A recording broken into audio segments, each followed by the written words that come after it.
Good morning, everyone. How are you all? Hope you all are fine at your place and are studying properly. Today, in this video of class 7th biology, we'll be doing few name twos of your syllabus. As we have already completed the syllabus, so today we'll see few name two questions. So let's start with the first name too. आज हम लोग पढ़ेंगे. सबसे पहला question क्या है हमारा? Mode of nutrition, मतलब कौन कौन से दो तरीके से जो प्लांट्स है या एनिमल्स हैं वो फूड को ऑब्टेन करते हैं, प्राप्त कौन कौन से दो तरीके से करते हैं. तो सबसे पहला है ऑटोट्रॉपिक और दूसरा है heterotrophic. Now if I remind you, autotrophic क्या होते हैं या ऑटोट्रॉप्स क्या होते हैं?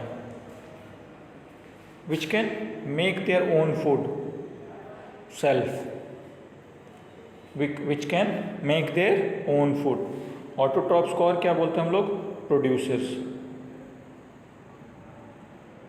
ओके, ऑटोट्रॉप्स को और क्या बोलते हैं? प्रोड्यूसर्स. वाई?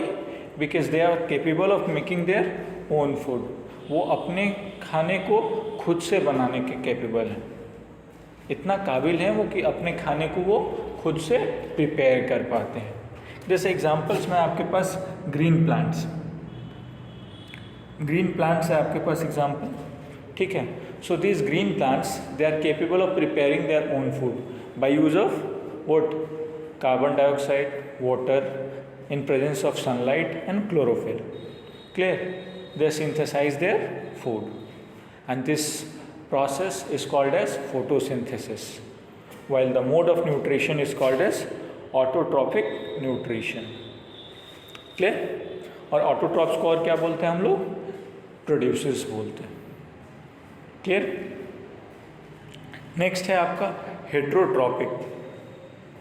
यानी हेट्रोट्रॉपिक वो मोड ऑफ न्यूट्रिशन होता है जिसमें ऑर्गेनिज्म किसी दूसरे ऑर्गेनिज्म पे डिपेंड करते हैं अपने फूड के लिए, अपने खाने के लिए, अपने भोजन के लिए किसी और पे डिपेंडेंट होते हैं. इसे हम बोलते हैं हेट्रोट्रॉपिक मोड ऑफ न्यूट्रिशन. जैसे हम ह्यूमन बींग क्या होता है, हम लोग अपने खाने के लिए दूसरे पे डिपेंडेंट होते हैं. जो एनिमल्स हैं ये अपने खाने के लिए प्लांट्स पे डिपेंड करते हैं, ठीक है. किसी दूसरे ऑर्गेनिज्म पे अगर हम लोग डिपेंड करते हैं अपने खाने के लिए तो उन्हें बोला जाता है हेट्रोट्रॉप्स, और मोड ऑफ न्यूट्रिशन को बोलते हैं heterotrophic mode of nutrition.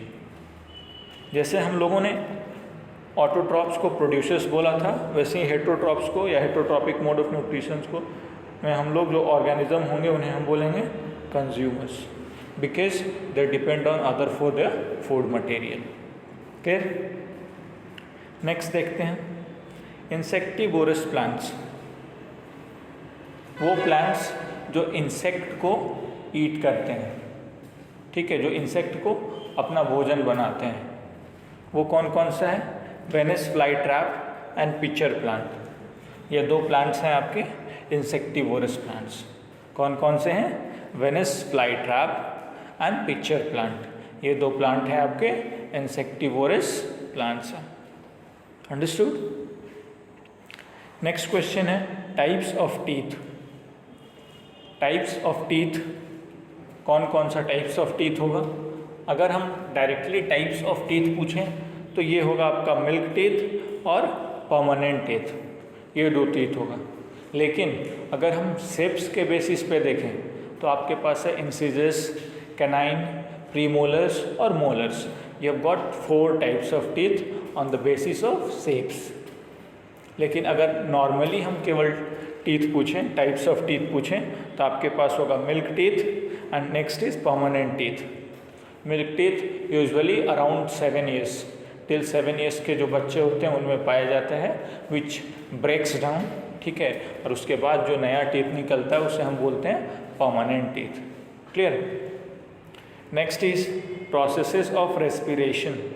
Respiration में कौन कौन सा प्रोसेस होता है?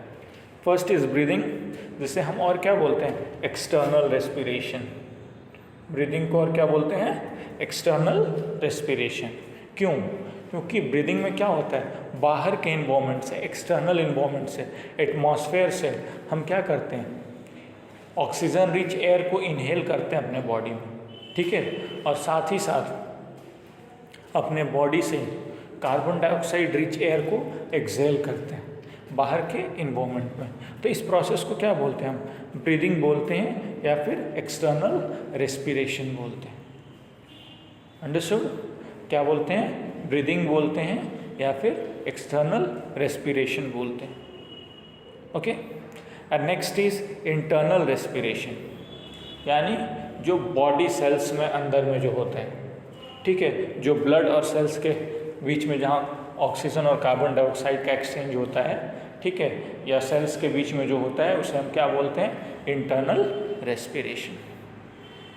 क्लियर? तो प्रोसेसेस ऑफ रेस्पिरेशन कौन कौन से हैं, ब्रीदिंग और इंटरनल रेस्पिरेशन, जिसमें ब्रीदिंग को हम और क्या बोलते हैं, एक्सटर्नल रेस्पिरेशन बोलते हैं। क्लियर? ब्रीदिंग को और क्या बोलते हैं, एक्सटर्नल रेस्पिरेशन बोलते हैं। Next, types of respiration. Respiration का टाइप क्या है? फर्स्ट इज एरोबिक रेस्पिरेशन, यानी जो प्रेजेंस ऑफ ऑक्सीजन में हो, प्रेजेंस ऑफ ऑक्सीजन यानी ऑक्सीजन की मात्रा जहाँ पे हो, ऑक्सीजन जहाँ मिले उस जगह पे हो, तो उसको हम बोलते हैं aerobic respiration. And next is anaerobic respiration, वो रेस्पिरेशन जो ऑक्सीजन के बिना हो या फिर बहुत लिटिल सप्लाई ऑफ ऑक्सीजन में हो, ठीक है, वो रेस्पिरेशन जो ऑक्सीजन के बिना हो या फिर लिटिल सप्लाई ऑफ ऑक्सीजन से हो, उसे हम क्या बोलते हैं, एनारोबिक रेस्पिरेशन। ठीक है, जो ऑक्सीजन के प्रेजेंस में हो उसे बोलते हैं एरोबिक रेस्पिरेशन, और जो ऑक्सीजन के एब्सेंस या लिटिल सप्लाई ऑफ ऑक्सीजन में हो उसे बोलते हैं anaerobic respiration. Understood? Next, elements of weather.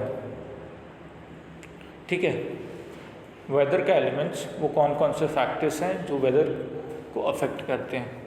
First है आपका temperature and second is humidity.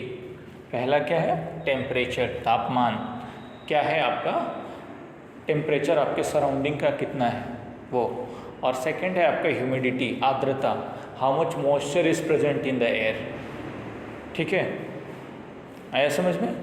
Next देखते हैं, animals in tropical rain forest. Animals जो ट्रॉपिकल रेन फॉरेस्ट में मिलते हों, ये हैं रेड आइड ट्री फ्रॉग। कौन सा है, रेड आइड ट्री फ्रॉग और लॉयन टेल मैक। ये दो आपके एनिमल्स हैं जो कि ट्रॉपिकल रेन फॉरेस्ट में मिलते हैं। अंडरस्टूड?